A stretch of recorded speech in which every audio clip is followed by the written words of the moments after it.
Lars and Karen Anderson looked out over the field. The rich, dark brown soil of Wisconsin reminded them of the best farmland back in Sweden. Lars knelt down and scooped up some dirt in his hand, and Karen thought, Lars can read the soil the way some people can read books. Somehow he knows if it's good or bad for growing crops. Now Lars stood up. This land is fine, he told his wife. She could hear excitement in his voice. Here we will grow wheat and corn. Over there, he said, pointing, we can raise dairy cows for milk and butter. Karen walked a few feet away and said, and over here we can build a house and raise a family. Yes, Lars agreed. That is the most important thing of all. The Andersons, like many other immigrants who settled in the American Midwest, came from Northern Europe. This means they immigrated from countries like Germany, Norway, Sweden, Denmark, and other nearby European nations and moved to the United States. These immigrants brought with them their knowledge of farming and a strong sense of working together as families and as neighbors. Immigrants like the Andersons came to the United States because they could not own land in Europe. In Europe, kings and princes kept tight control over who was allowed to buy and own land. People who were not friends of the king or of a rich nobleman or noblewoman whose family had owned land for many years had trouble buying farmland. Without owning farmland, it was hard for many people in Northern Europe to make a living. Friends of the Andersons, who had already settled in Wisconsin and nearby Minnesota, had written letters back home to Sweden saying, "Join us in America. Things are different here in the United States. Here you don't have to be the king's friend to buy and own land. You just have to be willing to work very hard." During the American Civil War in 1862, the American government under President Lincoln gave huge amounts of government-controlled land to homesteaders. A homestead is land someone settles on to live and farm.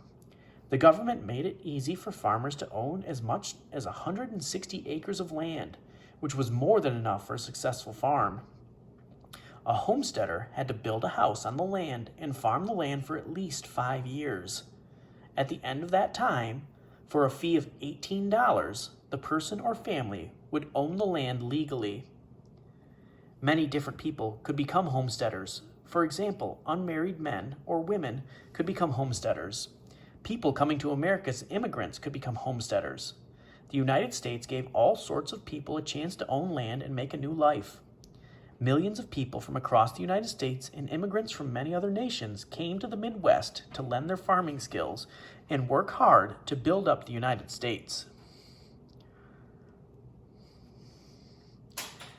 With the hope of owning land and making a better life for themselves and their children, Karen and Lars sold nearly everything they owned in Sweden, bought tickets to America, crossed the sea on a ship, and ended up among the low, gently rolling hills of Wisconsin. Now that they had made it to Wisconsin, they had decided what to do with their land. Lars said to Karen, we will leave that patch of forest for now and start with the land that is already cleared. We will get a mule and a plow to loosen the soil and get the land ready to plant.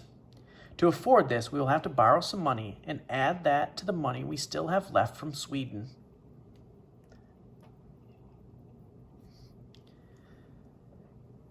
And we will build a house, Karen said. It doesn't have to be a big one. We can add on to it later when we're more settled and have earned more money. And that is what they did. All across the Midwest of the United States, other immigrant farmers were doing the same thing, working hard and starting a new life. Working long, hard hours, immigrants and other homesteaders turned the American Midwest into some of the finest farmland on earth, pitching in to help one another through hard times and sharing the joys of one another's success in this new land. With the help of their neighbors, the Andersons built a house, partly shaded by the trees they had decided to leave standing. They built a barn and painted it red. They grew wheat and corn to sell and paid back the money they owed. They watched over every dollar they earned and every penny they spent.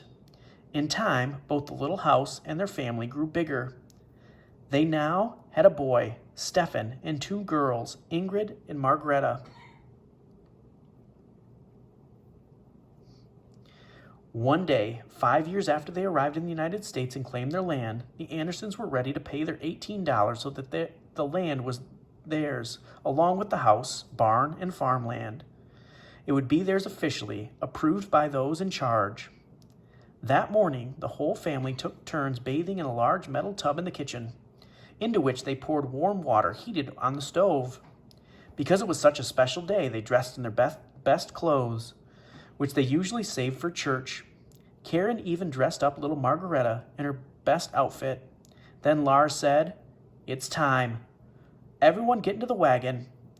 With a cry of, "Get up!" the 2 mules he had hitched to the front of the wagon, Lars shook the reins, and they started down the 5 miles of dirt road towards town.